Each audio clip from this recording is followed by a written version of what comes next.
You don't think the Fed's going to unwind the balance sheet?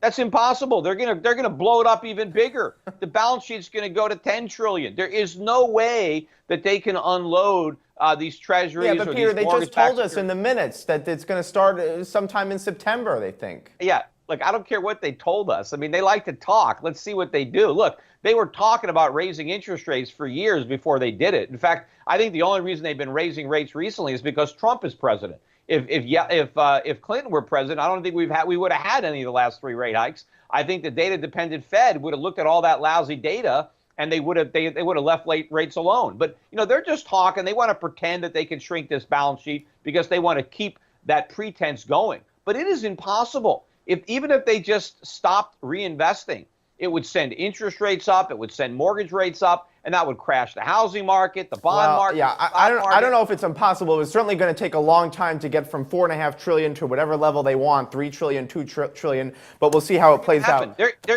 A recession is coming. What are they going to do in the next recession? They're going to do QE4. Even if they manage to slightly shrink the balance sheet, they're going to blow it up again in the next recession. And then where is it going to go? 10 trillion? Then they're going to have to shrink that balance sheet? Good luck. If they can't shrink the $4.5 trillion balance sheet, how are they ever going to shrink a $10 trillion balance sheet? Well, and Peter, here's the scariest thing, that the European Central Bank and the Bank of Japan, their balance sheet actually just crossed the Fed's balance sheet in terms of size. So this is a problem that the whole global economy will have to deal with. Oh yeah, and I think that's why some people are going into these cryptocurrencies, but they're jumping out of the frying pan into the fire. They need to be going into real money.